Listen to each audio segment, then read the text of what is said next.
Oh, a la kablamo with a dash of Shazamo. That's right. It is Our Reviews Will Kill You. And we're going to be bringing you something a little bit different. We promised a battle. And looks like it's just going to be us battling ourselves. Our good friend Ben is a little under the weather, so we're going to do something different.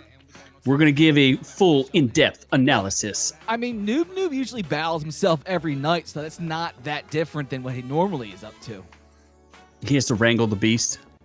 Ben took a very small beast, actually. Ben took a huge shot, brought to you by the Great Orange Lord, and now he is feeling under the weather. May grow a little bit bigger of a penis. Hopefully he needs it to defend his stance for next week. Because something they were finding out was that the second dose was actually enlarging your penis size. So guys, go ahead and go get it. But he got his second round today. Unfortunately, he was hoping it would hold off a day, but he started feeling under the weather almost right away. So he will be with us next week. So tonight, like Z said, we're going to go over the Justice League in depth, the Snyder cut to the Whedon cut. But next week, Wednesday at 8 p.m., the Justice League show. Holy crap, that's loud. The Justice League Showdown. Or you versus Next Level. And we're going to take it through the entire Justice League universe. We're not just going to talk about this movie or this movie versus Whedon's. We're going through the Justice League U with all the movies, and we're going to battle out, is it worth it, is it not? So definitely tune in next week, and thank you for joining us here tonight. I see Ron Schwade's in the chat, Jay Bird's in the chat. Some of my favorite people out there. Somebody else that we don't like, but he's there. I miss you. You miss yourself? I miss myself. Yes. So all the regular players are in the house, and I guess we'll just get right into discussing we all watched, we experienced it. Hopefully you out there got to experience it. And I experienced it multiple times. How did you go about getting it? Did you watch it all in one setting, or you broke it up? I broke it up over multiple nights. Because you a bitch. Which I think might actually be the best way to approach this, because I don't think 4 hours... I like the parts, too, so it lent itself naturally to being like more of a mini-series than it did a full-blown movie, although I think it would have been fine as a full-blown movie. I did see on some websites they were saying how to ingest this movie over multiple nights. They were saying the Prelude chapters 1 and 2... taking the first night, 3 and 4 the second night, 5, 6 ending the third night. So you can break it up as it is. I took it in. It took me about 6 hours to get through the whole thing the first time. The second time, it took me 2 days because I started it one evening and then finished it the next. And then the third time, which I'm watching right now, I'm up through chapter 2 last night, but that's going to have to wait until the weekend when I get back together with the person I'm watching the movie with. The only thing I've seen twice, besides the original, I think I've seen the original movie now 3 times in the past month, just for research purposes, which I did take a bunch of notes for. I have watched the epilogue twice. That's the one thing I made sure. And I did watch a whole bunch of scenes broken down on YouTube, like shot for shot, what the difference between shots are. So that's kind of a one thing I thought was pretty interesting is literally watching the Whedon cut versus the Snyder cut next to each other in a screen. So there's a bunch of YouTubers out there who are doing that. So be sure to check them out. It's actually really interesting if you're into the technicalities of filmmaking. Follow what I'm saying? Oh my God. Sure. If you want to watch one person make a shitty movie and one person watch a great movie. So why don't we just give our first impressions, and then maybe I'll pull up my notes and we can kind of start running through this thing. Be aware, friends, it will be spoilery-rific-y. So many spoils. Yeah, so much of it. Yeah, we'll just get it right out of here right now. If you haven't seen the movie yet, you might not want to get into this. Come back and watch again later after you watch the movie. We're going to get into it. And you know what? For funsies, let's do this as well. If you want to talk to us about it and let us know, I'm going to open up the phone line. So there. Haha. Cool. But Noob, what did you think of it? I was the only one, I guess, who watched it in one straight sitting, not pausing it like a bitch. So, yeah, I thought it was amazing. I watched it the first night. I watched it from 7 to 11. Amazing. And, yeah, it was superior in every way to the Whedon cut. Me loved it so much. I don't know if I liked it the most out of the Snyder trilogy, but it was easily better than the 2017 you piece got a of shit. hard on for And better than most Marvel movies. Yeah. Okay, yeah. Well, next week's going to be real interesting when we get you involved in that, because it's going to be, I can see us taking points away just because you have to talk. Oh my god. The Snyder cut, it definitely was much better than the Whedon cut. I mean, understand, Joss Whedon took this movie and he did his vision of it. I wouldn't agree with that. I would disagree with that. What Snyder's vision was, he is his own person. He turned into his own movie. Whether he did it viciously or not, the way he changed things around, we don't know, and we probably won't know. Change what things around? The way that Whedon changed things around when he took over the project. I think it's pretty obvious. Fucked everything up. Yeah. No, that's not. It's not exactly. Okay, as much as I am not a Joss Whedon fan, I think it's pretty clear what happened. They saw this roughly 4-hour cut of the movie and saw an opportunity. So just for setting, right? You have Batman versus Superman, which did decently in the box office. I think it broke like 867 or something like that. 867. So it did pretty good. It didn't break $1 billion, which they were, or $1 million. No, billion. They were hoping for $1 billion. It didn't quite do that. $1 billion. They were hoping for $1 billion, but what ends up happening is you get, you had, and this is really critical. This is the point at which the fans in the world, like the fandom menace, the Star Wars fans, the Snyder Cut fans. Not that you can lump them all together, but there was all of a sudden this huge divide between critics and the audience. And we called it out right when we saw BVS, where the critics were like, I think it's like 37% or something on Rotten Tomatoes. Like the critics absolutely despise BVS. And there's just straight up Zack Snyder haters, which, hey, look, you're not going to love every director. But this is where we started to see the instead of journalism, we started getting activism, and we started getting people who were just disliking it because of, it's even worse than it looks. It's 29% on Rotten Tomatoes by critics, and over 100,000 ratings of BVS. It's 63% with the audience. And I would say by and large, obviously, because the Snyder Cut was made, the audience liked it. Some people, aren't going to love the thing, but I think it's worth noting that it's at least. Oh, that's terrifying. It's passable. So here you get the critics. But we've also said that multiple crushed times. the movie. We've said that multiple times, though. Like, you don't listen to the critics anymore, because most of the time, especially now with today's internet, today's world, the critics are out there looking to make a name for themselves. So they're going to use as many big words as possible. They're going to try to be controversial with their reviews because they want to try and make a name for themselves. They want to say something that's going to stand out. So they're going to attack stuff that doesn't need to be attacked. They're going to go and love stuff that doesn't need to be loved. And they're going to completely miss the mark a lot of times just because they're trying to do something that's controversial themselves. And it's been they're paid backfiring. shills too. You miss the fact that they're paid shills. So here's what happens is you get Zack Snyder stepping away from the movie because a tragedy in his family. His daughter Autumn, his adopted daughter Autumn, committed suicide. He steps away from the movie, but it's basically done. They take a look at it and they go, this is not what we wanted. And in fact, Zack Snyder said that in one of his most recent interviews. And let's say hello to Liz. How are you? Good to see you out there in the chat. What they end up saying is they see an opportunity to correct what they feel is a mistake, which was letting Zack Snyder have creative control. And I will get back to this point later. And there is a point about I feel like Ray Allen, who plays Cyborg in this, right? That's Ray Allen. Ray Fisher. Ray Fisher. I'm sorry, Ray Fisher. Not Ray Allen, the basketball player. Yeah, basketball player. Ray Fisher has a point when you come to the fact that he feels there's a little. I'm not going to call Warner Brothers racist, but there's definitely an agenda there. So here you have a movie that centers around this black character, Cyborg, who I think we'll get into more of the acting and the depiction of that, who basically has the entire part written out. And they say to Whedon, we want a 2-hour movie and we want it to look like Avengers and be more like Avengers. So what does Whedon do? Whedon does what he normally does.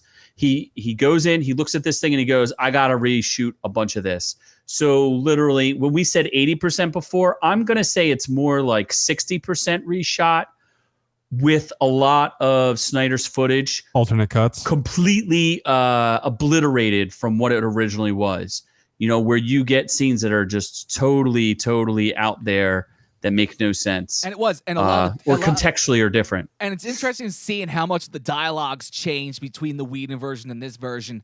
But more than anything else is the difference in these villains. And I had mentioned this in our show on Friday night.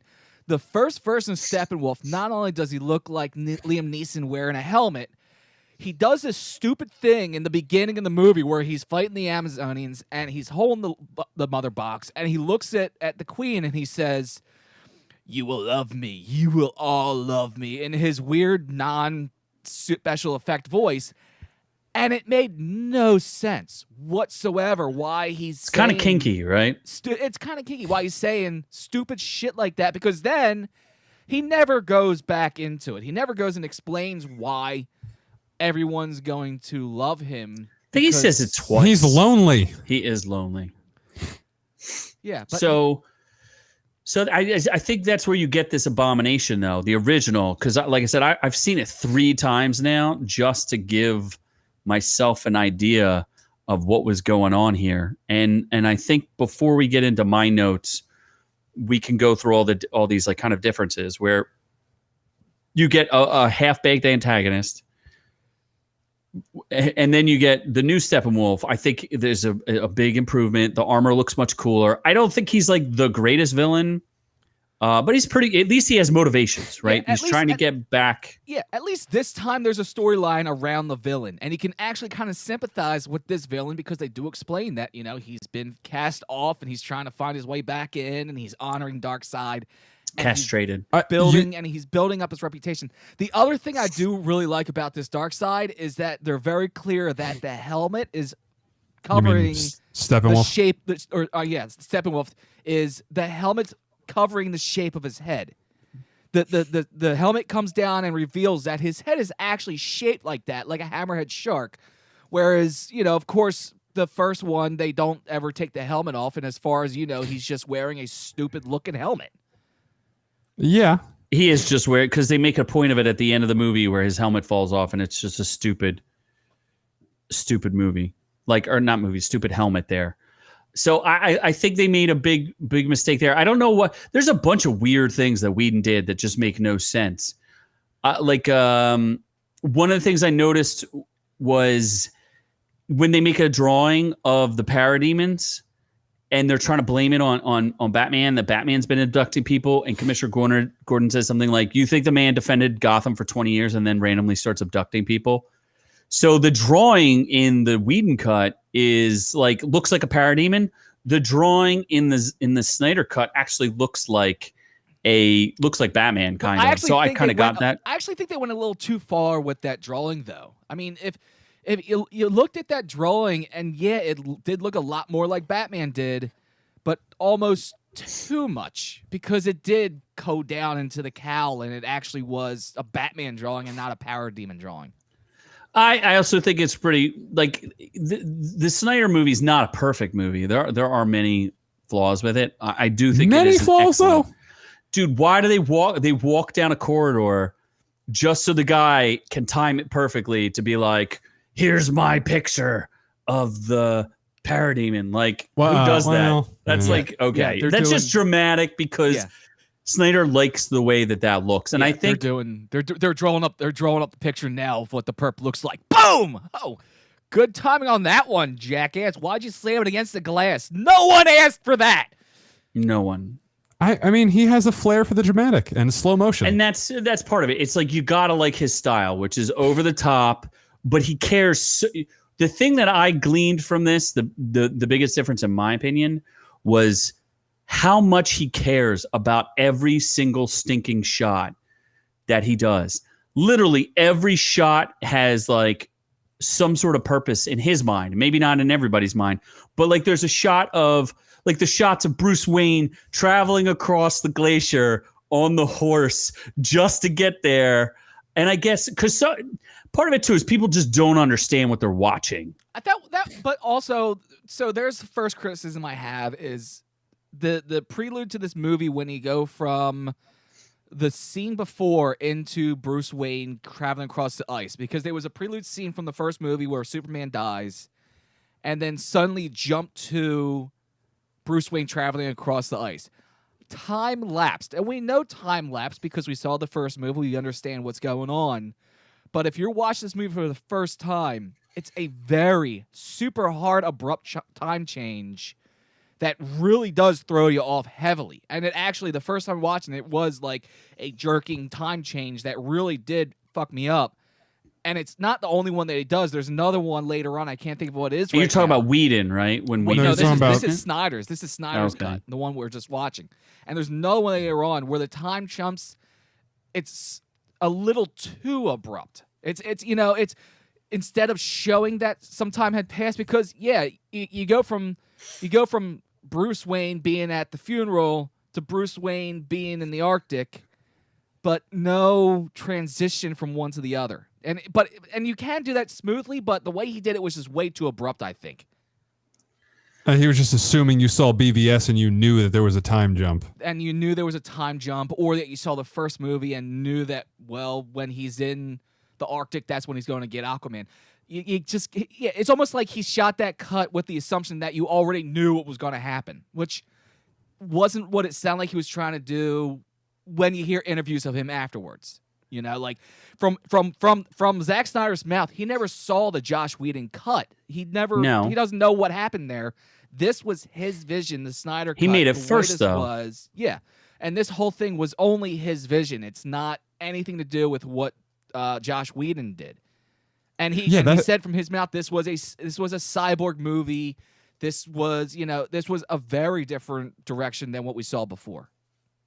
Well, I don't even think the Flash is introduced until like an hour into the movie. Yeah, he has it with his Iris West introduction, or is the first introduction with his dad?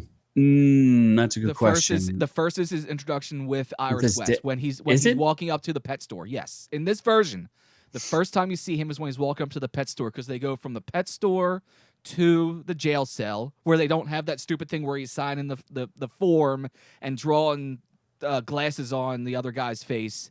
Yeah, I thought that was a Snyder joke, and I was clearly wrong. And that was a Whedon joke. And they go directly from the prison to his hangout where he's squatting, where he meets Bruce Wayne. I will say, I think that Iris West scene was probably one of the best scenes in the movie, if not one of the coolest superhero action sequences I think I've seen. It was, I mean, in a movie already filled with slow motion, that one was over the top. Really, I just thought it was beautiful. The way he like pushes through the glass with his finger and it like turns to a liquid. I would still love an explanation for why he runs like that. Okay, well, here's one of my notes, right? Zack Snyder is excellent at casting. We've already talked about this.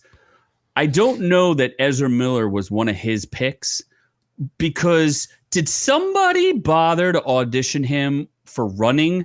Because the man looks like he's never run a day in his life. Part of me like thinks he's cross country. Is that on purpose though? I don't think so. Did you ever see Tom Cruise run? Yeah, that's gotta be on purpose. There's no way. I could argue it's on purpose, because it is. Because you're messing with time, regardless of whether or not it's on purpose. It looks. He's like gliding through time more than ridiculous. It does kind of look awkward when he pushes through the glass, and the way he kind of leaps over the frame of the door through where the glass used to be. That is a weird, awkward kind of jump. The way he moves from one to the other, but I think that's him. Everything he doesn't do that. It's just the way he's running, the way his legs are when he's running. So And his arms. I could see either way on that one. I like did you like how he busts out of his shoes? I thought that was actually a really cool touch. That was really cool. Towards the end, when he's circling the village and he's picking up speed for that last jolt, you can see he's actually trying to fight his own centrifugal force. So I could see the way he's running as actually something. Of course, that's what he was doing there. The way that's something that's like written in there to like show that like, yeah, he's running differently because you're playing with speed and time. Yeah, I can't believe they allowed that man. He's not a runner. It looks just terrible. I'm surprised no one's asked him about that. Like, is there? Do you run like that, sir? No, I meant like Zack Snyder. Like, did you tell him to run like? Well, did he? I'm curious if he actually cast him because I wasn't trying. He clearly wasn't trying to run. He was just trying to glide, astroglide. When what I see is a lot of. Because what doesn't make sense either is and I know he likes to change the characters, although Wonder Woman's pretty traditional, Cyborg's fairly traditional, Superman, in my mind, is still a fairly traditional, like that's the look you're going for with Superman. Flash has a museum to himself in the comic books. The dude is the ultimate cocky bastard, and here you have this like socially awkward, weird. And like it's not just the comics. He also has it in the cartoon as well. But in the cartoon, that is a later on Flash when he's now grown up. He's married. He has Flash Jr. is a thing. Flash Jr. Kid Flash. Kid Flash. There's actually McTree. There's actually two Kid Flashes in like the later Justice League cartoons. So that's a now grown Flash character. But there's now a grown Flash character who has the museum to himself and is the cocky character. This is a younger Flash is still finding himself Flash. So there's no way somebody who's that socially awkward, who has trouble dealing with people like that, would ever become the cocky prick that is the Flash. Or somebody who's socially awkward like that is going to overcompensate and become that cocky character later on. I don't know. No, I don't think so. I don't think so. That's just Ezra Miller. Like he himself is. He's like Jesse. Who's the guy who plays Jesse Eisenberg? He's like Jesse Eisenberg's always going to be Jesse Eisenberg. It doesn't matter what role you put him in. He's always. I still loved him as Lex Luthor, but I like him as Lex as well. But so what about? Let's talk about Cyborg because we could just go through the movie as it relates to the characters. I felt that Cyborg. I love that he sees himself as a whole person when he's doing his narration and when he's telling his story. I just thought that was absolutely so cool, brilliant. It's also not just in his narration when he's telling his story. It's when he's inside himself, when he's actually surfing the web, when, those scenes that he is manipulating the banks and you have the entire world arsenal at your fingertips. He's his own character because now he's back inside himself. So this is like the character being himself inside that digital world that's inside his head. Yeah, this is what he visualizes himself as. I feel like this guy got really short. Oh, he got shafted hard. Like, it's crazy. So let's just talk a little bit about his accusations of racism. If you think about it, Walter Hamada, super racist. I don't understand what he's claiming now, because he's come out with more details. He said that Warner Brothers flat out told him they couldn't see an angry black man being at the center of this story. And I think that really, really sucks that he either feels that way or they actually, in fact, said it to him. The other thing that he says is that they cut out stories and characters who are people of color and people like whatever BIPOC, all that jazz. Well, but if you think about it, they did cut Iris from the first one, and they cut out Iris. They also cut out Ryan Choi. They also cut Silas's full story, Silas Stone, who's his father, and they cut the clearly one of the most important characters, who's Cyborg. I just think I'm on his side. I don't think he handled it the best possible way. Like, there were better ways to do this, maybe. He went full. He went full burn. I see. I don't want to. That's why I don't like the way that he took it, where he went, "I'm full, just going to burn it down to the ground." It is a little.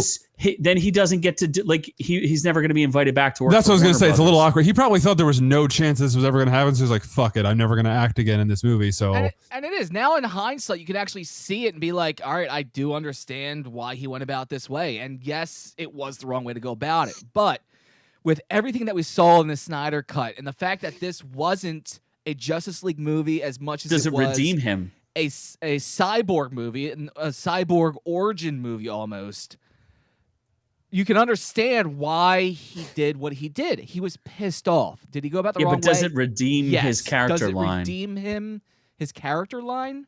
Like, does this like redeem what he said? Like, I think all of this kind of brings to light when you see it in the movie and you're like, wow, they cut this dude's role like I've never seen. And he has a really great emotional arc. And they're just like, they Whedoned it, you know, and let me reference something from my notes. Let's discuss this real quick. So when you talk about what Whedon did to this movie, Whedon copied the Avengers. So all of his reshoots, if you think about this, all of his reshoots were to add tension in the team. Think about all the times when they're fighting with each other over like, oh, the Aquaman starts smashing stuff and they get mad. And, yeah. And now that I think about it, there wasn't then that much tension. Wonder in this Woman and Batman fight, right? And then they have like a makeup scene, which we'll get into maybe a little bit later. But all of those scenes that he reshot were specifically to add tension amongst the team because, you know, in the Snyder Cut, it's all about the team coming together to fight an otherworldly threat. There's no conflict between them. They work like a really good team of people who clearly care about each other. I totally forgot about all those scenes he had, like where she brings up Steve, or where he brings up Steve Rogers. He straight up insults Wonder Woman to her face for no reason. Because he's trying to hype her up because, you know, she needs to be a leader. And that stupid scene where Aquaman's sitting on the lasso, like. But think about that was so dumb. He did all of those things because that's what he did in Avengers. He's got a very small playbook to pull from, Whedon.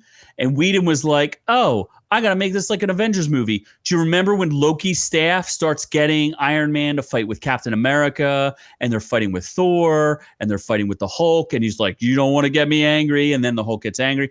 All of this is straight out of the Avengers playbook, including the color saturation, which is just god awful. And those costumes were not designed for that. And in the Avengers playbook, that made perfect sense.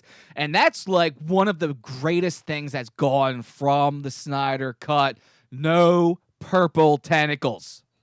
I have that too. Let me, in my notes, I later, say. But yes, I know. I'm jumping ahead on that one. Yes, you're jumping around. But yeah, he's doing but in the Avengers universe, that works. The internal dynamic, that works. In this Justice League movie, it just fell flat. There was no reason for any of that internal bullshit.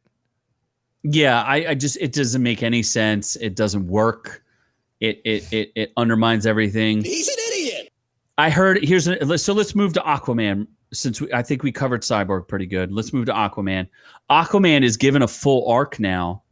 And it sets up the Aquaman movie, but it also unsets up the Aquaman movie, which I think is very interesting.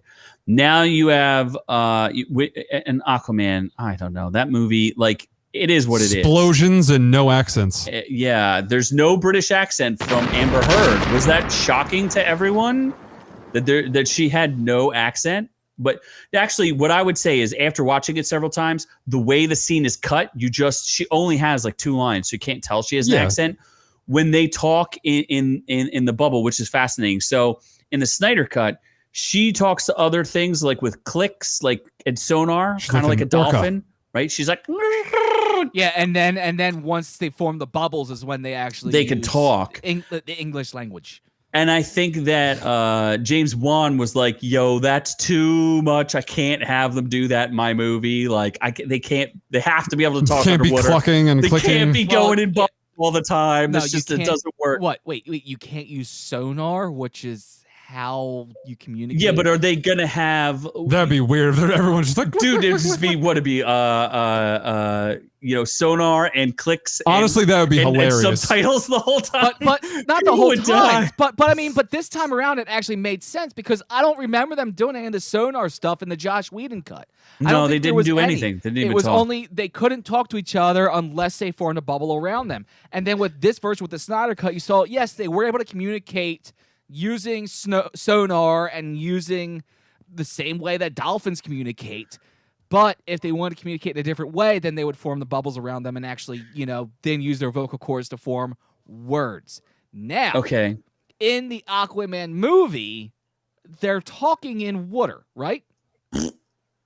Yes. Am I wrong on that? So No, They are. talk underwater. Yeah, Yeah, they absolutely talk in the they water. don't need sonar. They talk a little weird because it's like, but they talk underwater. It's stupid. I like what Zack Snyder did, and then I think that James Wan was like, this is just not practical. You know what I mean? Because he's like, I can't have a movie without dialogue. So I get where he's going. I guess the other thing is the eyes for Aquaman. Like they just straight up were like, yeah, we're not going to have you wear the contacts for the whole movie for Aquaman. I don't know. I liked his contacts. His eyes, when you first see his eyes in the Snyder cut, it's jarring. Yeah, but you think about it. He has a nicotinating membrane like over his eyes, where that's so true. he gets That's underwater. true. Okay, so I can understand the girls were singing when he went back to the ocean because they see him as some sort of god figure. But wait, what? It was too long. I liked it, but it was too long. It shouldn't have gone on that long. Let's discuss the scene that really that irks me, and I'm going to call out another YouTuber who I actually really, really like, and I don't usually call people out, but there's a guy, Vito, right? So Vito talks about a scene, and I'm like, Vito, you just clearly don't understand what's going on, because he's like, Zack Snyder picked out his shuffle of his playlist and just played stupid songs because he likes stupid songs, and I'm like, no, bro, think about this. So Aquaman's arc, and this is funny because Whedon makes it seem like, remember he rescues the guy from the boat? Yeah. Okay, when he rescues the guy from the boat, Whedon has him going in, getting a bottle of whiskey. And or when he gets a glass of whiskey, there's like green goo on his hands, which is clearly reshot so that they could show that it had been a parademon attack. In the Snyder cut, it's much clearer that while Aquaman is a do-gooder, right? He goes and he helps people. He's bringing people fish. He's rescuing dudes from boats, but he has no purpose in life. He has no goal. But his true character arc as who's the character who got completely cut? Volko, who is Willem Dafoe. Willem Dafoe. He's trying to teach him, but he's the reluctant king. Right? So when he walks out onto the pier and he's got the bottle of whiskey and he's smashing the bottle of whiskey, and that's a beautiful shot. I mean, goddamn, Zack Snyder, you know how to film. Yeah, Joss Whedon's like, let's take out the best parts of what he shot. And what a beautiful shot, dude. And I I questioned that too. I'm like, why is the king of the ocean smashing the bottle? And then I remembered, oh yeah, he's still bitter. It took me a while to remember that this was before the Aquaman movie, before he became the new king. So here's the song that plays as he walks out on the pier. Now, I don't know the name of the song, but the song is something about like, oh, the king has come and blah, blah, blah. But his arc is he's the reluctant king of Atlantis. He's a hybrid that's not accepted. He's neither human nor Atlantean. He's not accepted by either, and he's the reluctant king. So I thought the music choice was almost perfect. No, I'm not like the biggest fan of the world of the music, but the words that hit at that time. So Vito was making fun of it because he's like, this doesn't make any goddamn sense. And I'm like, dummy, listen to the music and let's piggyback on that. Let's talk about the score. And that did sound actually, you know what that did sound like? What's the Flight of the Conchords guy? It almost sounded like one of his things. But I don't think it was. But you're talking about the score, we're going to that. Also in the interview, Snyder said he reached out to the original composer, Junkie XL, right? And he's like, yeah, and he's like, we're going to do this. And he's like, are you serious? He's like, yeah, we're actually going to do this. This is the thing. Do you want to start this? Do you want to come back? And he's like, I'm coming back, but I'm starting from scratch. He started from scratch? He redid the entire score for this version of Justice League. I guess that makes sense because he did go hardcore operatic. Well, and when I listen to the Danny Elfman version, It's the garbage. Whedon, oh my God, it's the laziest score. Now, look, I'm a big fan of Danny Elfman, but I feel like he did do some, like I think he was given not a lot of time, and he just threw some shit He's together. like, I'm just going to take pre-existing themes and just keep repeating them. Yeah. Although, what's the guy? Who's the comedian? Hans. Oh wait, no. Who's the comedian that we watch? Every time there's an Amazon, it's like, Ryan George. Ryan George With the pitch or screen pitch meeting. Pitch meeting. The There we pitch go. meeting guy who's hilarious. Catch his stuff out too. He's with Screen Rant. He does every time there's an Amazon on screen, they played the same music. I just felt the score was so much better. It's alarming how much better. It's a lot more noticeable with the Amazon thing. When you watch it the second time, you're like, holy shit, like There's a lot every of single time. That scene is like the scene where Diana's mom is like shooting the arrow is the longest scene ever. Like they have this crazy ritual where they're pulling out the box, they're singing with the box. The one thing I found was fascinating with it too is when her mom pulls the hood up, it reminds me of the golden armor from 1984. Oh, dear Lord. Oh, do you get that? Yeah. Yeah. We don't want to talk about 1984. Yeah. Here. Although the one thing we will say, the ratings for this pisses me off. The ratings are starting to come out for Zack Snyder's Justice League on HBO Max, and they're saying it's the second most watched release behind fucking Wonder Woman 84. Get the that's I'm a like, lie. Bullshit. More There's people no wanted way. to see that piece of shit. All these fans, including you, me, and Scott, have all watched it multiple times. There's no way. That's what the numbers are. That's what their numbers are saying. Maybe most people are waiting to like the weekend to sit down and watch it. If 84 was so good, then how popcorn. come what's her face isn't doing the sequel? Patty Jenkins? Is it confirmed that she's not doing it? And there's a lot of rumors that Zack Snyder is doing it. I mean, Zack Snyder should just do more Snyder things. Oh, can I also? Things, so let's move on. Are we good with Aquaman? And therein the lies score? the thing: is this going to become the Snyderverse? You know, and we can touch on that, but let's make note of that to go to later, talking about Wonder Woman 84 and everything else. Okay, so have we discussed Aquaman enough? Can we move on to? Yeah, I don't really think there's any. Yeah, I mean, they give more of an arc with. I do want to talk about Wonder Woman. They did a very good job with him. They did a very good job with making it feel like this was leading into the Aquaman movie, which means when I'm done watching this time, I need to now watch the Aquaman movie with the person I'm watching this movie with again. And so it felt like, Aquaman as well was better done than he was with. And the fact that they took out that stupid sitting on the lasso scene made Thank God. all the difference. I would say that's the biggest difference. The character, Joss Whedon turned him into like the punchline jokey guy, whereas he is very serious in the Snyder Cut. Oh, Yes, actually, yeah. Later on, when Cyborg, is trying to communicate with the Jet, and he's like, we're asking a kid that we don't know to die for what we're trying to do. And the Flash is like, I thought you didn't care. And he's like, I never said that. It's a completely different character, one that I respect that much more because of the way that Zack Snyder wrote it. So much better. Yeah, he was like Aqua Bro in Justice League. Yeah, he was like Aqua Bro. And then he's like serious Aquaman, like warrior in this version. Yeah. So, okay, so we talked about the score. We talked about Aquaman. Let's talk about the jokes for a second. Scott, why did you join the Whedonverse in order to write all these jokes? Because if you know anything about comedy, Scott, they are simple jokes. I forget Scott, what, like, do you jokes remember are how in threes, they're not in twos. So if you're going to write a Pet Cemetery joke, don't say it twice. What are some of the bad jokes? I forget, honestly. There's a Pet Cemetery joke that the Flash makes twice. He goes, he says something about when they're first discussing that they want to resurrect Superman. And this is Whedonverse, correct? Correct. Yeah. Which I thought was actually fascinating too. Those two scenes where they all come to a consensus that in the Snyder cut, they all come to a consensus that we need Superman. We're basically giving up on the fact that we could stop Steppenwolf from getting the boxes. Because if you think about it, Steppenwolf could just freaking teleport and take the boxes anytime he wants, right? Once a box awakens and he knows where it is, he's just going to teleport in and he's going to get it. Like, you're not going to stop him. And the Justice League, they're like, we know this is going to happen. we need Superman because they're clearly afraid of Superman. And they made that clear. Like how do we know that Superman can beat him? Well, the boxes knew that.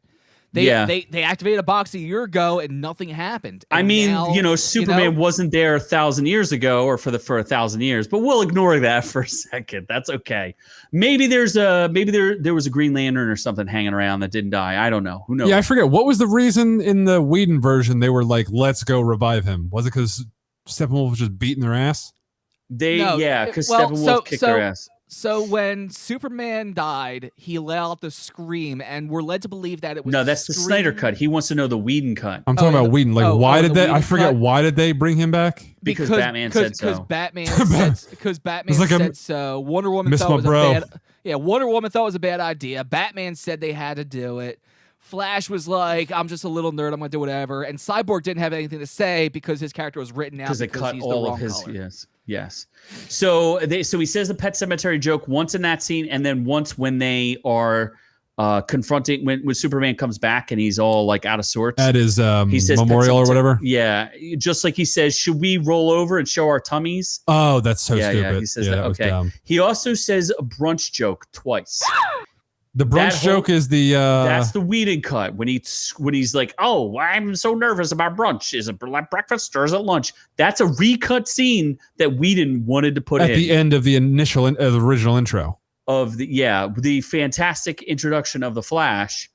Yeah, absolutely stupid. I love that scene. And they did the throwback to it when he was racing Superman, and Superman's like, correct. If I win, we're going to brunch. And that's the one thing I can say did pay off in the Whedon cut. That the brunch joke at the end, but only at the end when Superman brings it back up to the Flash. The race is okay. I will give him that. That's the one thing. World's Greatest. I don't mind Whedon putting that back in or putting that in general. So there's a lot of jokes that he just does twice because he doesn't really understand comedy. So let's talk a little bit about Wonder Woman. One of the things I was thinking was the bank scene where she's saving those people from the bank. A lot of people are like, well, that scene doesn't make any sense. But to me, that scene is so we talk about Wonder Woman hiding for 100 years and not showing herself. To me, except for in 1984. Yeah, where there's a wish stone and then everybody forgets that she exists. But what I felt like is that scene shows Wonder Woman trying to do Superman's job, but not fully comfortable with it. But that action sequence, the cut between the Whedon cut and what Snyder put in, much better. Makes her look. That is one of the coolest action sequences I've ever seen ever. Bruh. And Whedon decided to cut it so that he could add a brunch joke.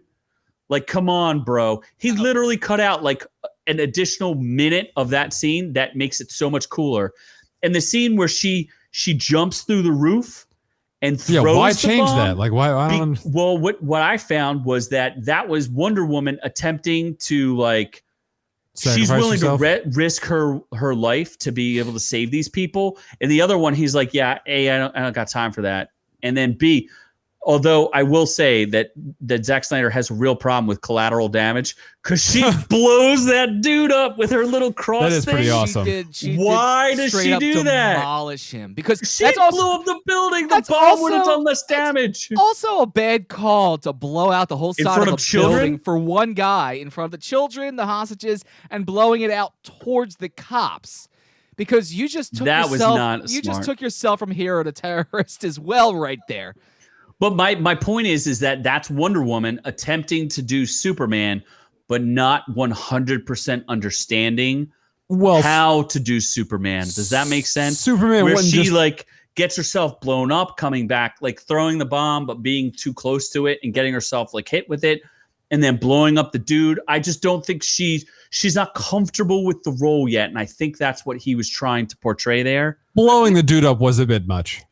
But that's what I'm saying is she's just not there yet. Just that scene was that much better. I didn't do the comparison between the two. I didn't watch the video you did. I'm trying to remember. Like I'm trying to remember the difference between the first one and the second one. And it's just more of her. One sucks, one doesn't. But it does. The action is just so much better. Yeah, it just felt better the second time. And little things, like when she has the guy up in the lasso and she's like, why? And he starts going on that's about extra. we're an extremist, and she's like, boring. What are you really here for? You know, it is better written the second time.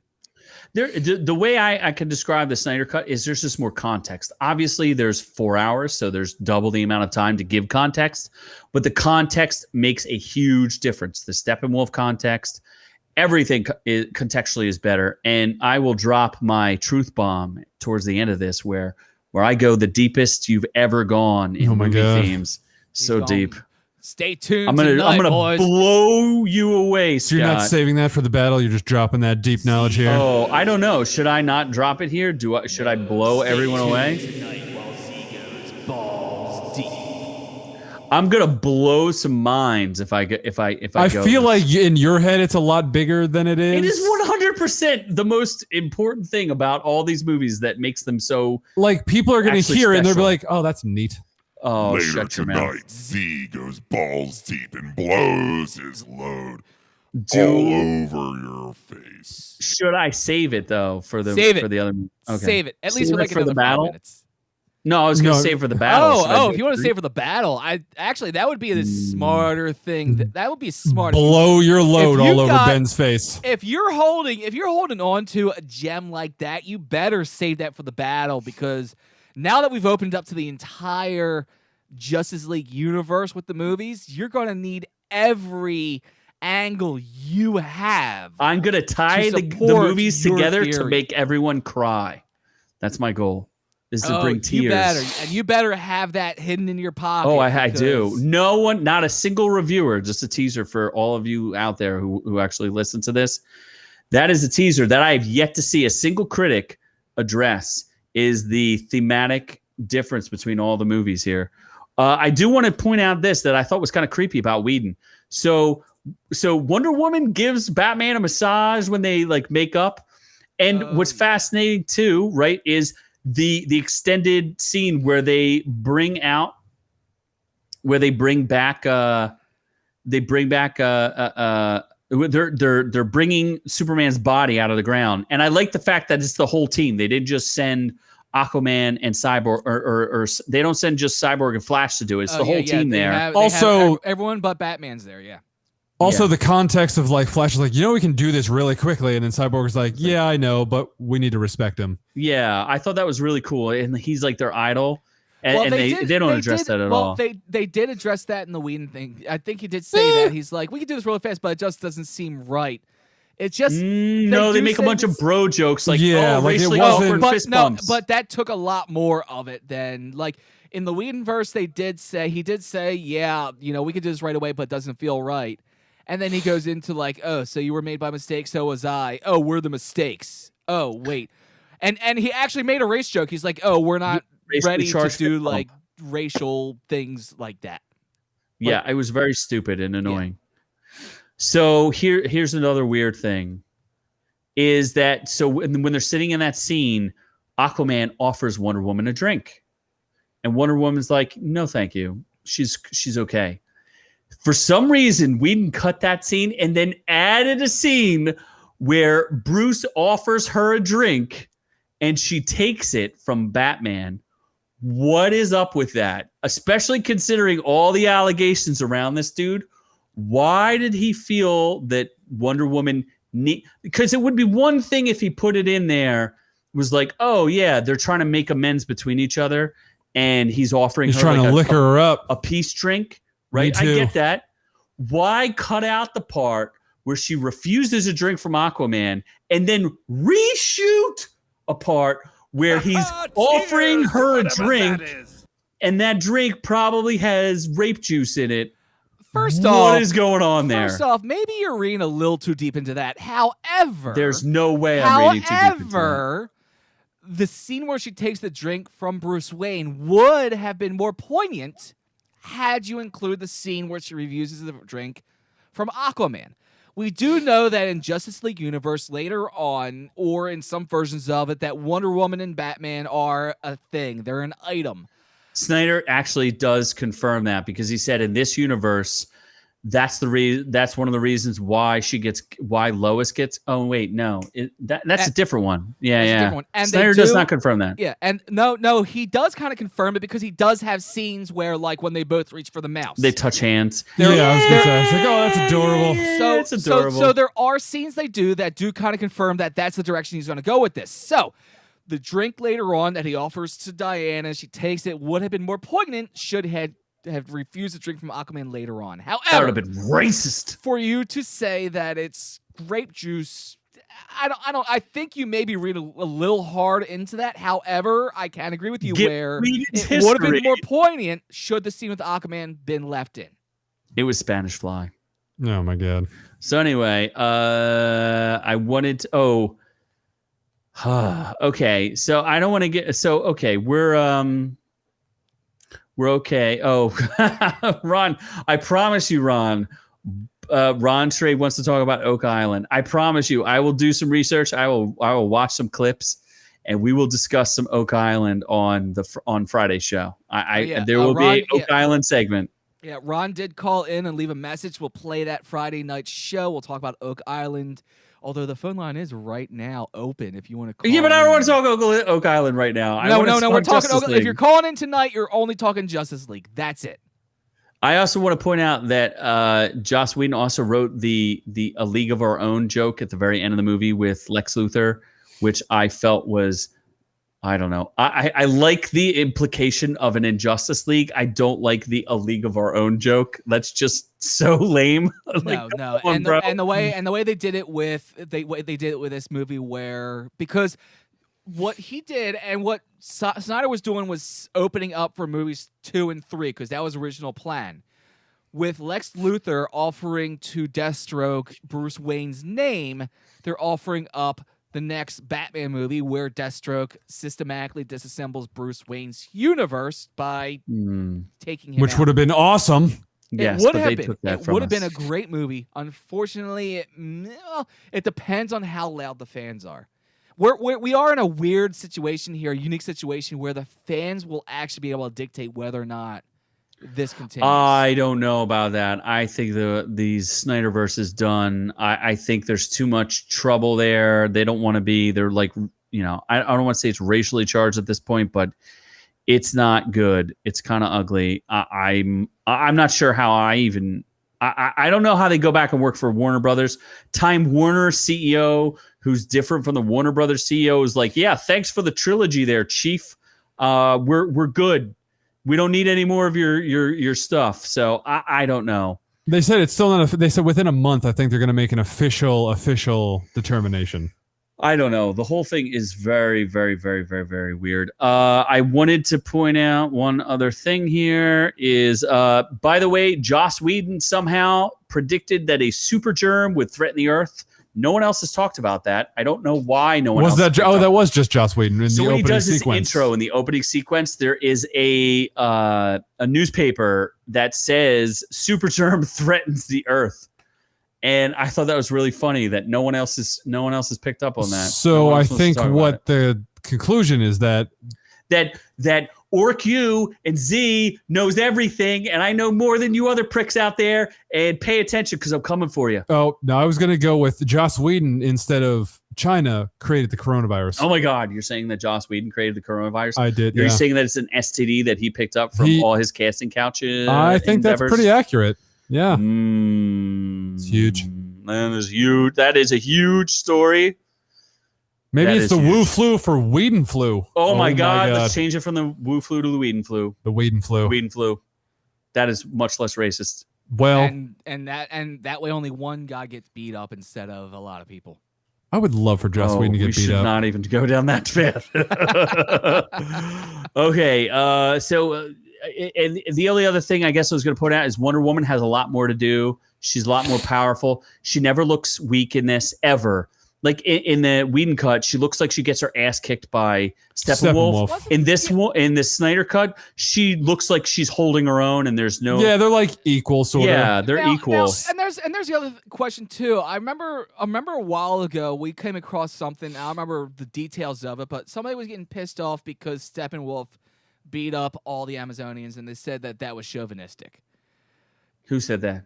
I don't know. It was Did an I say article that? we came across. It was an article we came across. There was somebody was trying to point out that because Steppenwolf beat You're a up all the chauvinist. Amazons, it's a masochist. It's a male thing. It's it's ridiculous and stupid.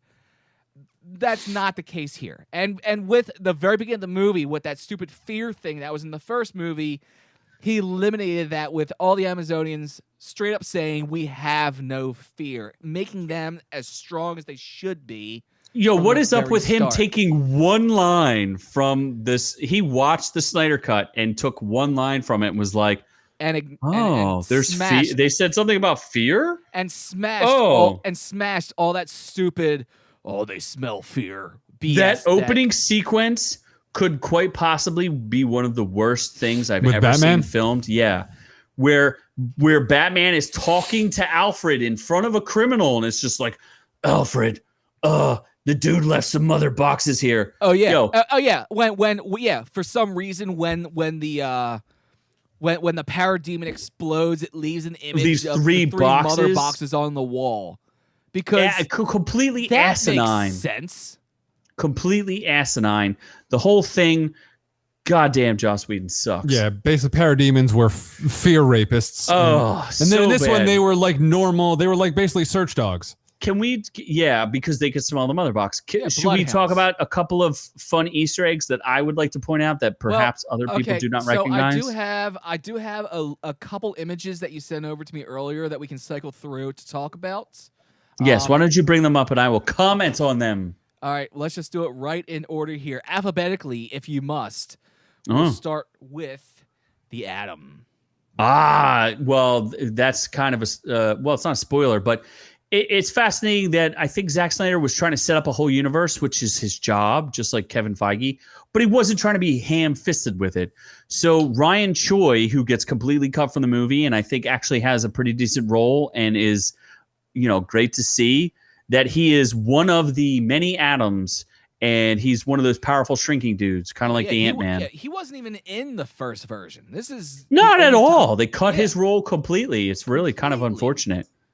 How many And it's characters- not like he had that's what I actually found pretty interesting. And again, I know it's 4 hours long. Every single extra and every single person in it who delivered lines, I feel like Zack Snyder gave them their best opportunity to act. Even in the very, very end of the movie where there's the security guard who is checking on Lex Luthor and Lex Luthor's double, even that guy gets some really good FaceTime and really good acting.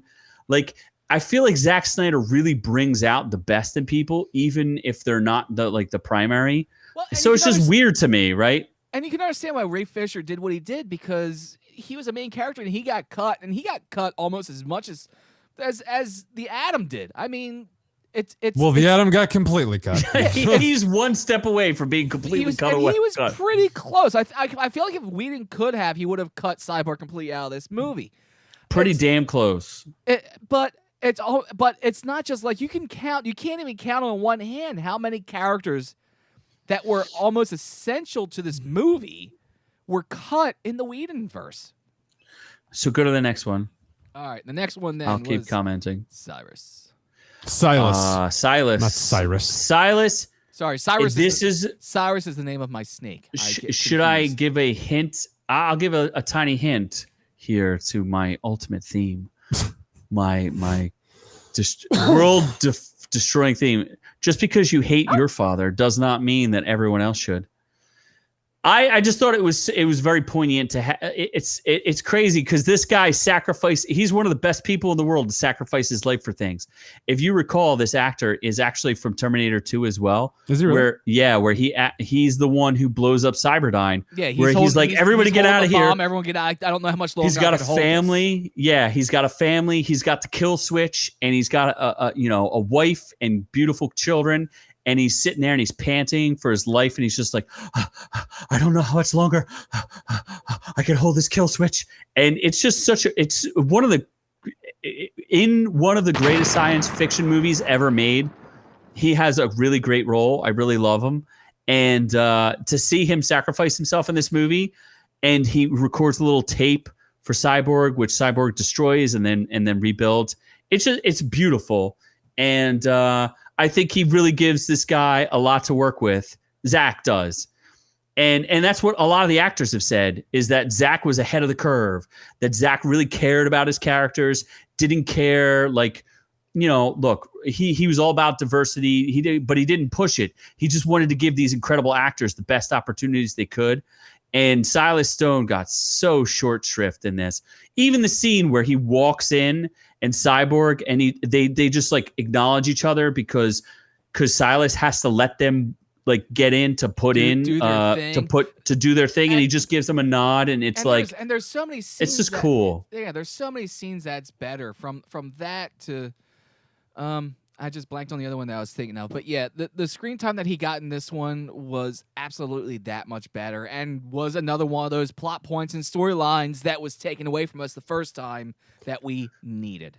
And I definitely think people would have watched this as it definitely could have been cut to 3.5 hours. But a 3.5 hour, 4-hour movie in the theaters, this would have done very well.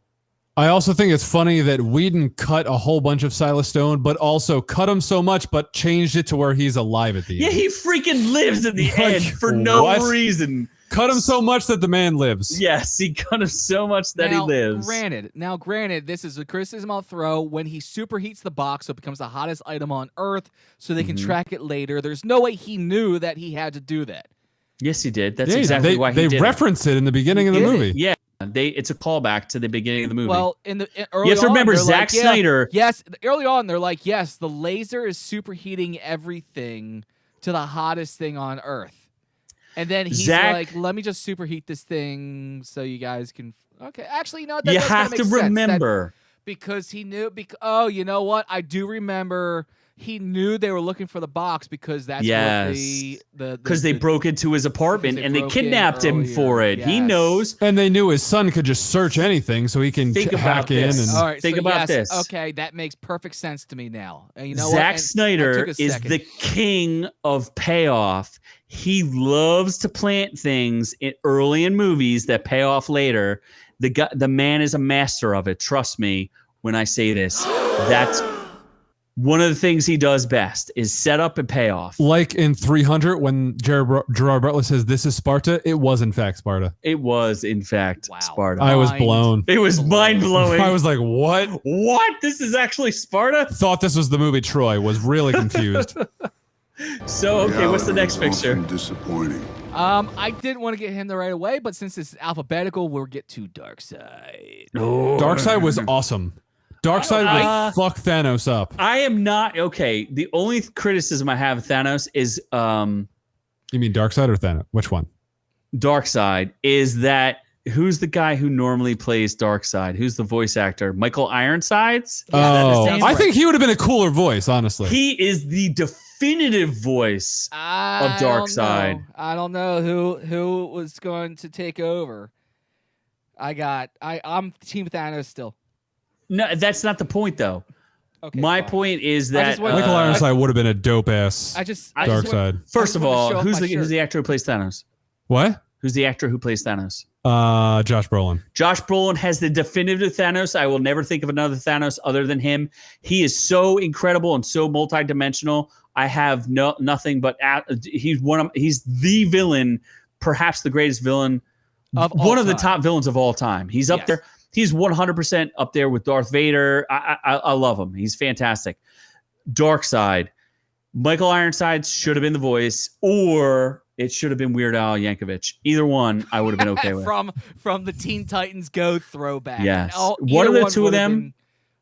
Either one would have been good. I like him. I don't really like the go for the head sequence. I thought that was a little weird where they did the thing where he gets axed and he's like, go for the head. He didn't say that, but it reminded me of the Thanos scene. When he gets fucked up? Yeah, I just thought that was too close. I think it was close to it. I think it was just like, how do you show that? Because Darkseid rarely gets beaten by anyone other than Superman, and usually it's in some like huge explosion. It's one of the few times that you actually see Darkseid getting like an axe to the body. And yeah, that's one way to do it, is show like, yeah, he almost lost his whole arm. Yeah, that was definitely different too, was the amount of blood Ares. and the the Green Lantern get his hand cut off. Like, holy crap. It was definitely a little more gory. For sure. But not in so that gory scene- that it was bad. But in that scene, in that throwback scene, that was another instance of creating a storyline for us to follow that made sense and made us want to watch this movie. Do not move from the scene, because I want to point out something here. This is a critical picture that we're looking at. What you're looking at is Darkseid, who I thought was very good, but not, not the definitive Darkseid. And I don't think we got enough of him to really get it. Agreed. However, in this version, Darkseid was Good. The Darkseid was the MacGuffin that Steppenwolf needed. He was. Yeah, he gave context. He gave Steppenwolf the story that made us now sympathize with Steppenwolf, which made us now associate with the villain, which now made us care for the movie. See, I don't understand. Why do people keep saying they sympathize with Steppenwolf? If you notice, like Steppenwolf, he's trying to get the approval of Darkseid, but you hear them say daddy's approval. Yeah, but don't you want first daddy's off, approval? he's the uncle of Darkseid. He's Darkseid's uncle? Yeah. Is he? Uh-huh. In the comic books? 100%. Wow, look at you. Yeah. Dropping some DC knowledge that I didn't think you had. Also, in the movie, you hear him say he betrayed Darkseid. He tried to betray Darkseid. So, like, why are you sympathizing? He's fucking left out because he was an asshole and tried to feel bad because you make me want to So cry. I can understand. All right, maybe I don't sympathize with him because I don't agree with. All right, he tried to take over Darkseid's throne, and he was an asshole, and now he's trying to make up for his mistakes. However, the fact that we had the 2017 movie where he had no storyline, where there was nothing to sympathize with, that's fine. Yeah, where he had literally nothing. This is a step up from nothing. He appears, he says, "You'll all love me," and then The he puts the boxes Darkseid. together, and there's boxes throwing purple tentacles everywhere, and there's no reason. There's no. Why is this guy trying to take over the world? Why is this guy trying to destroy us? Well, just because he can, I guess. There's no reasoning to it. Now with this movie, Joss Whedon is a communist. There's reasoning, and that's where like we're sympathizing because we want to be able to, because that's what makes a good movie. I also like how Darkseid keeps trying to talk, how Steppenwolf keeps trying to talk to Darkseid and decides like, nah. Yeah. Like, give me some better information, then maybe you'll get to talk to Daddy, even though he's not Daddy. I really enjoyed Desaad. I thought Desaad was great. Desaad was awesome. Desaad was awesome. But if you notice in the background of this picture, to Darkseid's a hulking left woman. Is a hulking woman. Elliot Page. That is Granny Goodness. Played by Elliot Page. Is it? No, it's not. No. Elliot Page? Wow, what a piece of shit you are. Wow. I totally didn't even realize you were going to do that. I thought you were talking about the girl from Game of Thrones. Oh, no. Granny Goodness is a character that if you would have told me that somebody was going to put Granny Goodness in a live action movie, not in 10 million years would I agree with you. Because Granny Goodness, you have to go deep and so deep into the Justice League universe to understand who Granny Goodness is. It's unfathomable how far down the rabbit hole you have to get to Granny Goodness, because Granny Goodness is like, she's the head of this female elite group. Not even the head. She's like I don't even know. She's like the headmistress of an academy that trains she's head his elite of soldiers. Darkseid's elite squad. But Bad Barda. But even then, you can't get that much of an appreciation for her unless you do go so deep down the rabbit hole that you also have to know all of her characters. You have to know who she trained and what she's done to them. And it is just bonkers. A lot. Yeah, she forces these like these women to kill each other to get to the top. It's crazy. It's so deep. There's one guy who's an Avenger at some point in the cartoon Avenger. world. He's not Avenger. Oh my god, I can't believe I just did that. Justice. Are you talking about Mr. Miracle? Is it Mr. Miracle, the magician? He's the escape artist. Yeah, he's the escape artist. So he's married to Bad Barda, I think. Yes, to Bad Barda, and there's another character where it's like, unless you know all of these other characters, and Bad Barda makes multiple appearances in all the cartoons. Yo, by the way, Gina Carano would make a perfect Bad Barda. I know, if she wasn't get canceled. She only got canceled from Disney. She did not get canceled from Warner Brothers. So she has a chance. She would make it a fantastic Bad Barda. Yes.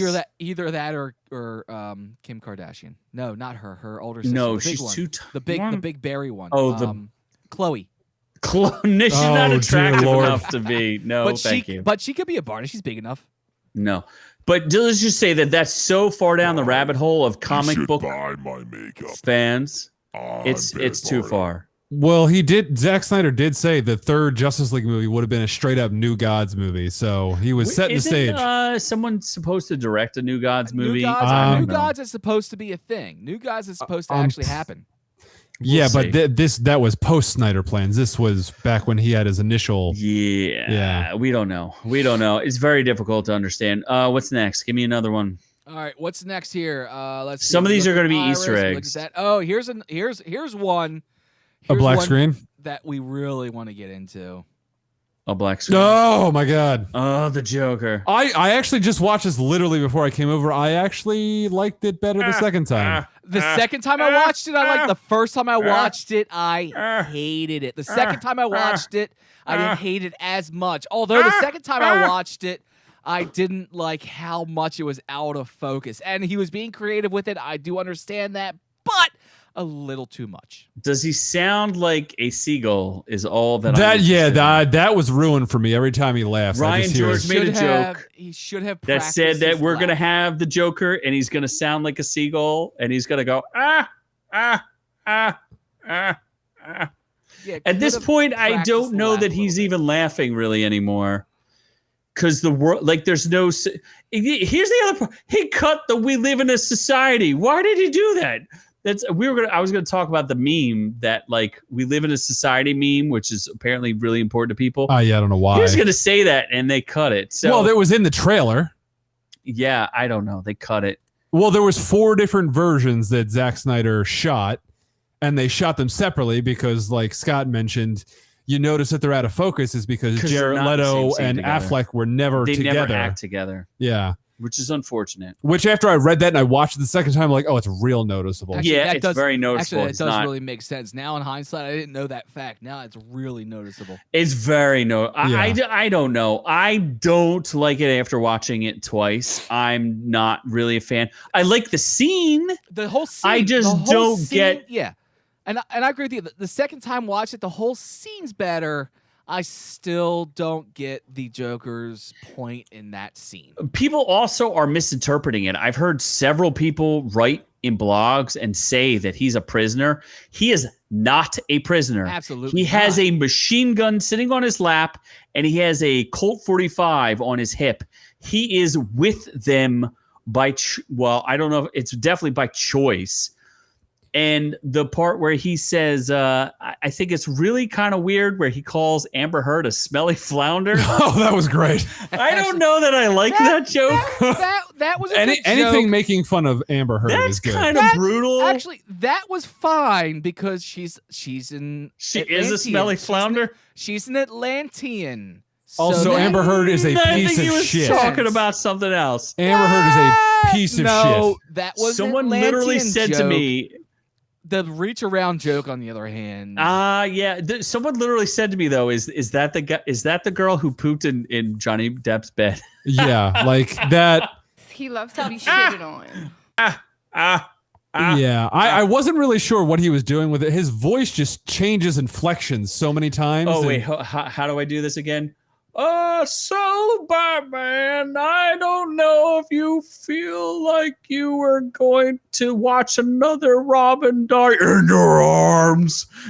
He just like, it's so sudden and his inflection just changes so wildly. But here's what's funny is we've praised him before for being a weird character, for being an out there character, and saying that with him being so weird and being so out there, he could be so a good weird. Joker.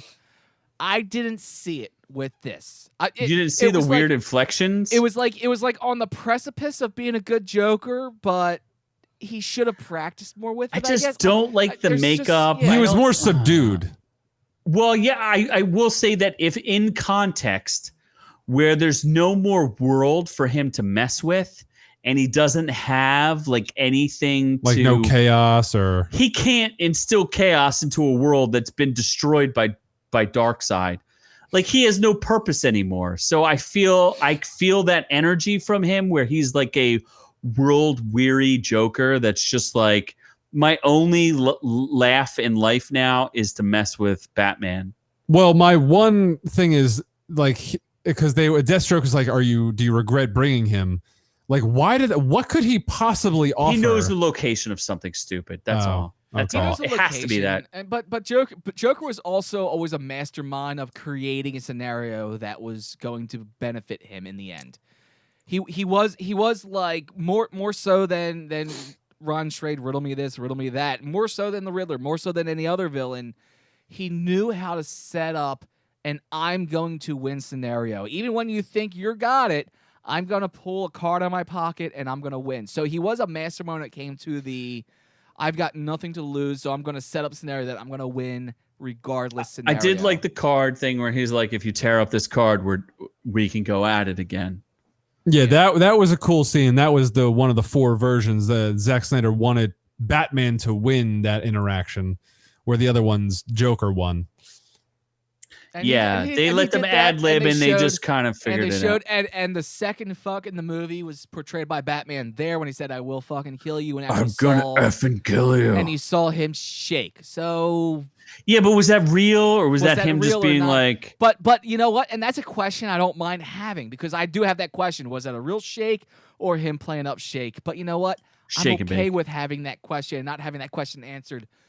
Especially if we can get more of the Snyderverse. So I want more of the Snyderverse for sure. I do. I want more of the Snyderverse after all this. I forgot to send you one of my favorite images. I totally forgot to send it to you. Well, if you want, you can send it still. There's 3 that we have to get to, and I'm going to you'll have to search it. I'm starting to jump out a little bit. So this is the next one, Lantern. Okay. And before we say it, can I mention that in the one nightmare scene, the one that Cyborg sees when he's in the ship, Kilowatt is a dead Lantern on the ground. Oh, is that supposed to be Kilowatt? I thought that was, but I wasn't knew sure. that was Kilowatt. Yeah. Yeah. Okay. I caught it the second time. I wanted to just double check, but yeah, Kilowatt. They actually did show Kilowatt in this movie. Kilowog. His name is Kilowog. Yeah, it's Kilowog. But yeah, they did show him in this movie. Okay, while we're talking about this, because you probably have no idea what this is, do you? No. What's the? Okay, then you can look up Bat Tank. Bat Tank. Oh yes, I got Snyder Cut. Okay, so what we have here is it's a cover of the Green Lantern, and it's about John Stewart. John Stewart is the Black Green Lantern. He's actually my favorite Green Lantern because I don't like. What's the one that Kyle Rayner? No. What's the one that Deadpool played? Hal Jordan. I'm not a big fan of Hal Jordan because I think Hal Jordan's kind of a prick. But I like John Stewart. He's a Marine. But Hal Jordan was built to be a prick. He was a cocky test pilot from the very start. Where the other one, I'm just saying I don't like the character. I like John Stewart because he was a Marine. He's very serious. It makes sense that he's a space cop over some test pilot. Blah blah blah. So I've always my Green Lantern is the John Stewart Green Lantern. That's the one I've always, even in the animated series, that was what I wanted to see. I do second that. Even in the Flash, when they were hinting at the fact that, or not the Flash, in the Arrowverse, that Diggle was going to take over as the Green Lantern. I am really disappointed that they never did that. I really am. He was supposed to have a spin-off show. He should have. He's a great actor, and it's my favorite depiction of the Green Lantern.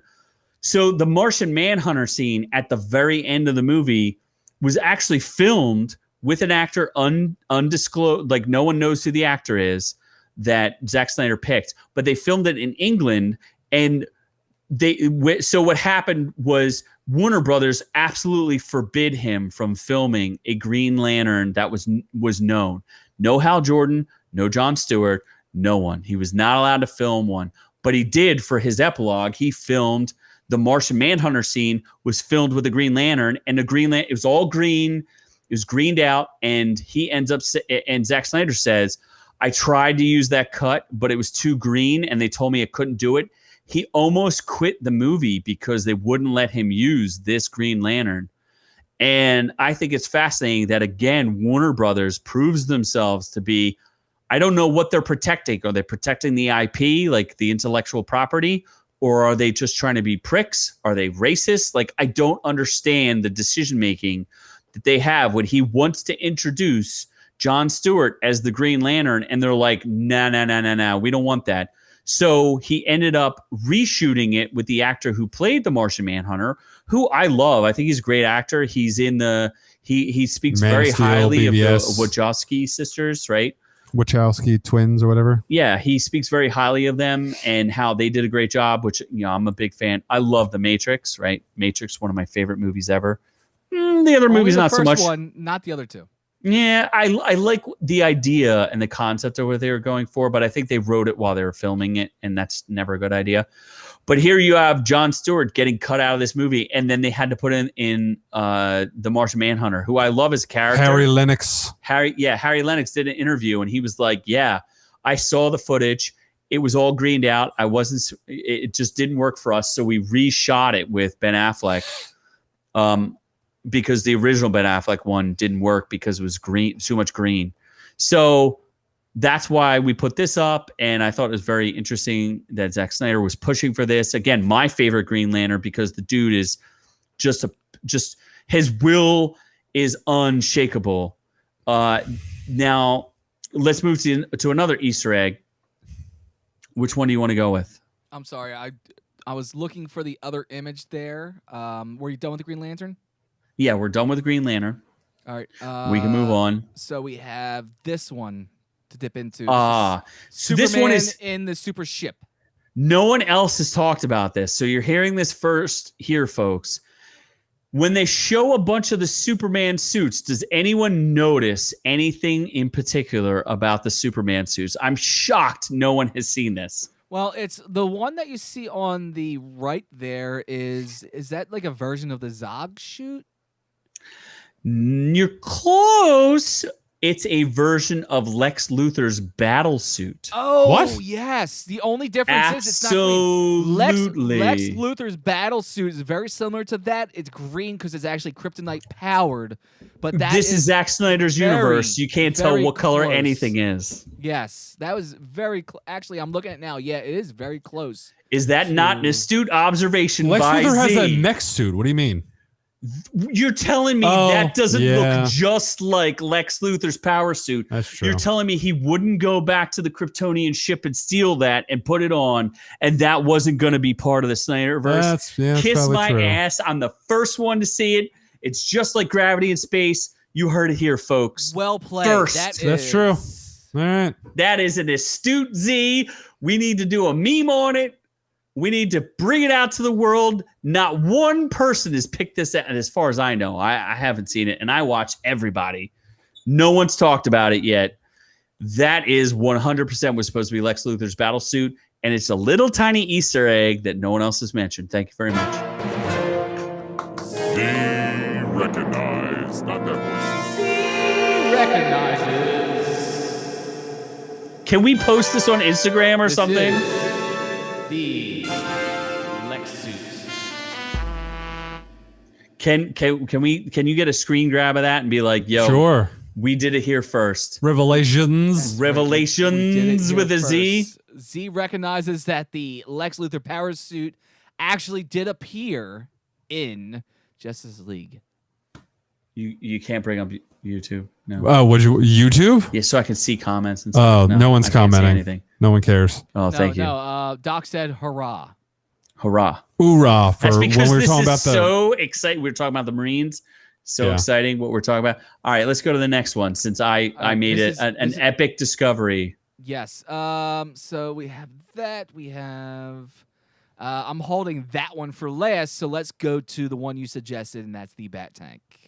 Ah, yes. I don't remember seeing the Bat Tank. From not Mark Miller. The Miller. Frank Miller? What? Frank Miller's The Frank Dark Knight? Miller's The Dark Knight.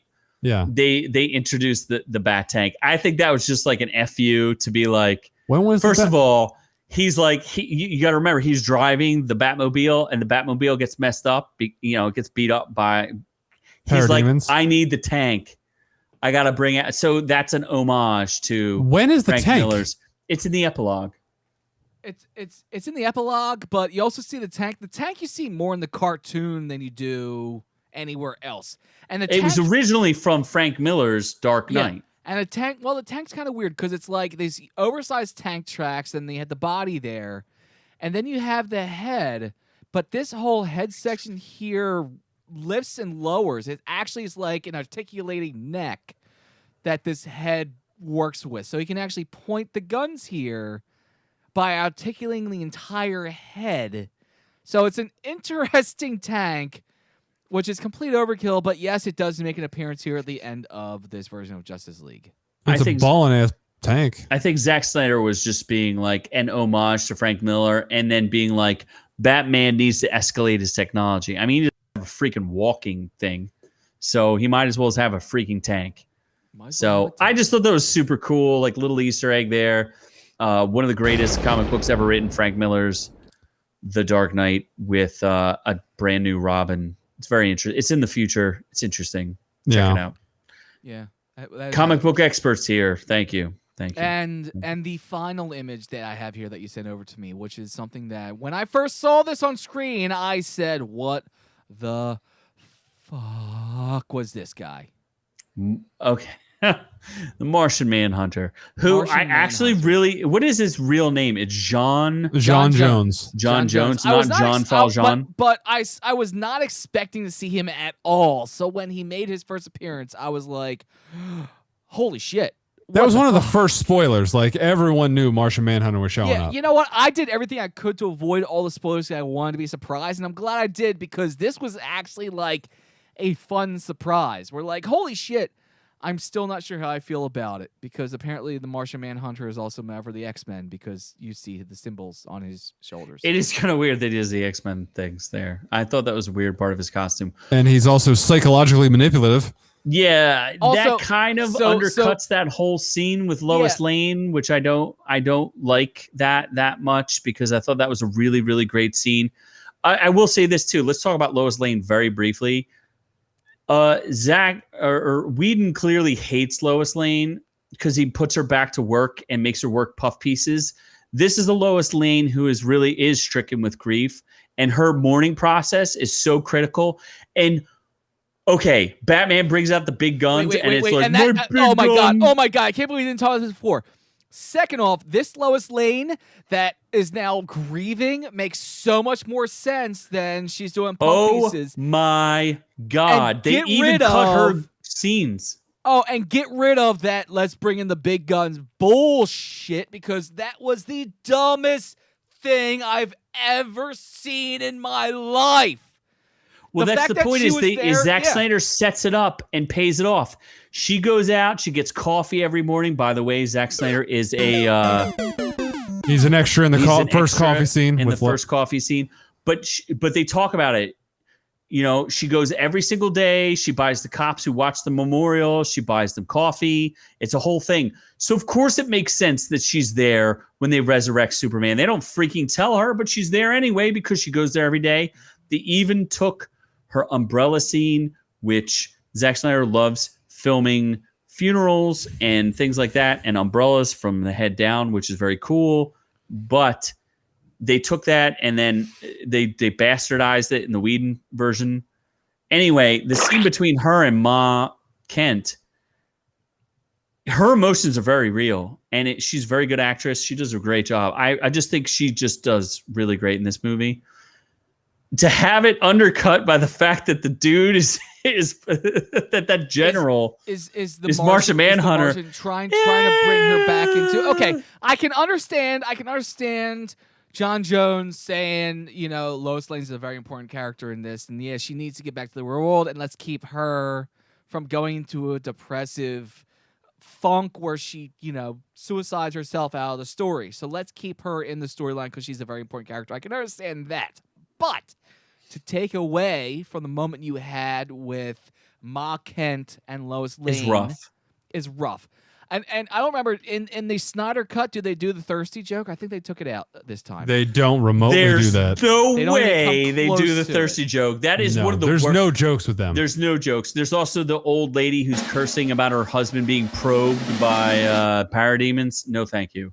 That whole scene is an embarrassment. Yes. Oh, my God, another one where it's like, You aliens think you're My gonna come effing down husband and has been fuck effing my probed by husband? the I'll F- fuck No. you up. Get the fuck out of here with that dumb shit. That was terrible. The whole scene with her and Mom Camp was terrible. Here's what is. Do you understand why he went to her and wanted her to like?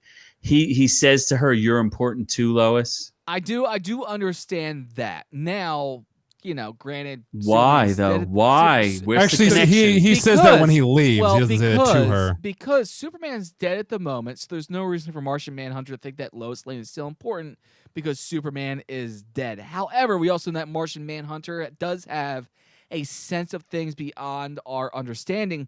Martian Manhunter, in fact, is the only character that Superman is truly afraid of, so we don't know how far his powers do expand. You missed it. Do you want me to explain to you why that line is extremely relevant? And beyond? Go ahead. No, you're missing all over it. You're dancing around the point. Is in the ultimate edition of BVS, who's the person who gives her the evidence to expose Lex Luthor is the person who's behind. And who's the general? Martian Manhunter. Martian Manhunter. So the reason why she's important is because he has a personal relationship with her, because her investigative journalism has been helping expose people who are doing wrong things to the earth and hurting humanity. So he thinks she's just as important as Superman because she's protecting the truth. Okay. Although I can play that game. I like it. Although he's a superhuman and he knew He's that not Lex a Luthor, superhuman. super alien, He's whatever, a Martian. whatever, He's a white Martian. and he knew. Did you know he's a white Martian? Yeah. I bet you don't know that. He's not a white Martian. He's not. Is he not a white Martian? No, white Martians are what wiped out his family. So wait. He's a green Is he a Martian. blue Martian? However, he's a green? You his sure about his niece Kara is not Kara? Not Kara. Oh, his niece's name is Camilla. No, she's the character from that show. Yeah, she's It's so, me. she's so yeah, it's me. Miley Cyrus. So Miley Cyrus is a white Martian, whereas John Jones is a green Martian. What the heck is her name? Okay. Oh my god. Anyway, Miss Martian. What is Miss Martian's name? I don't know. Oh, how do we not know this? This is terrible. Miss Martian. Hold on, I'm gonna gonna look it up. I'm gonna go back to my point. Miss Martian. My point is that if he knew about Lex Luthor and he's Megan. clearly Megan. Her yes. name is Megan. Yes. Great. Megan Morse. That's great. So he clearly has superpowers and is pretty strong, and he clearly knew about Lex Luthor. Why didn't he just stop that shit? Because he's a pacifist. He's not into Yeah, them. but like a whole lot of people like died because he didn't do anything. He's a pacifist. Well, His entire like homeland. he a got, bitch. Yeah, he also Okay.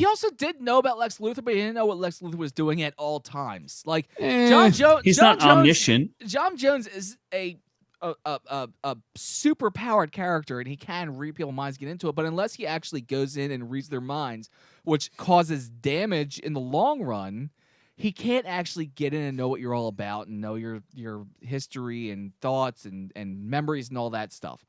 So although he can get an inkling of what you're going to do, he can't actually go in and read your thoughts without causing damage.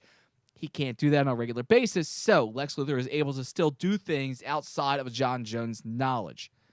So yes, that makes sense. I'm still trying to look up. Is he a white Martian? He's not a white Martian. No. I can tell you, John Jones is a green Martian, and Megan is a white Martian. She was adopted by John Jones, and she disguises herself as a green Martian for a long time until she is exposed in Young Justice Ultimate or United or whatever the third series is, where she's exposed as a white Martian. So John Jones is a green Martian. You're right. Niece, Miss Martian Megan, is a white Martian. It says right here, notable members. Miss Martian is a white Martian, and Martian Manhunter is a white Martian. He's not a white Martian. No, he's from not. Wikipedia. Hold It's on. wrong. Hold on. Wikipedia is wrong. Wikipedia is Oh, wrong. wait, hold on, Wikipedia is maybe- trying to make everyone a white supremo Martian. maybe it's Martian Man Eater. Oh my god. Well, maybe All right. maybe that's it. Martian Manhunter he's a green Martian.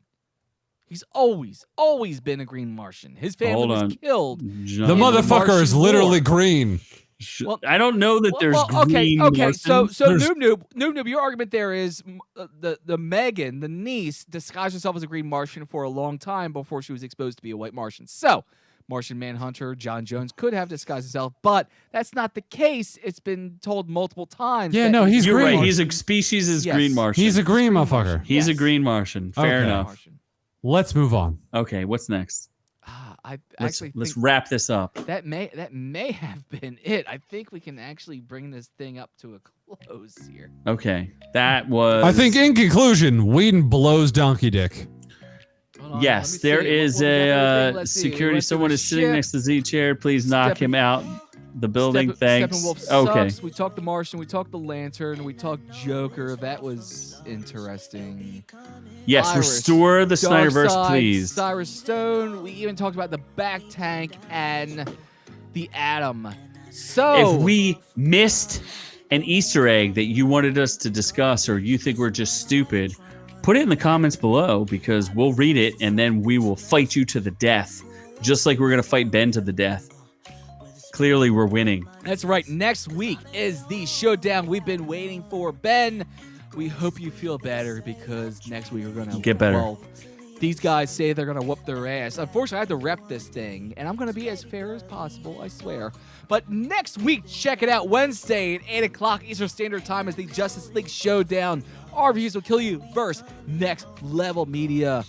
And we're taking in the entire Justice League. Well, all right, not the entire Justice League universe because we already know that all the CW stuff sucks. So we're going to take the movies, and we're going to take the Justice League movies, and we're going to Snyderverse? put all those together and decide whether or not it's worth a damn or it's not. And these guys are going to go at it. I guarantee it. So definitely check out that. Also, this show tonight was live on YouTube, but it's going to be an audio special for our Patreons. And with that in mind, Noob, I believe you have a job. All right there, everybody. Thank you to our platinum members or doctorate members or something. I am a co-pilot. Thank you, Joshua Burnett, a.k.a. Doc, a.k.a. Jaybird, a.k.a. Dr. Doc.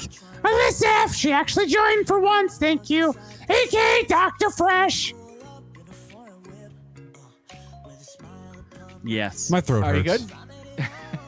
And of course, definitely go to ourviewswillkillyou.com/links to find the links to our YouTube, our podcast, our Patreon, and everything else that we're doing, the store and everything else. We want to thank Ron Schrade. Good night, Ron Schrade.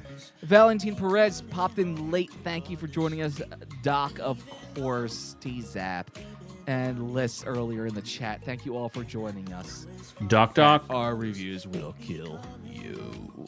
Yes. So from all of us here at Our Reviews Will Kill You, to all of y'all at home, we love y'all.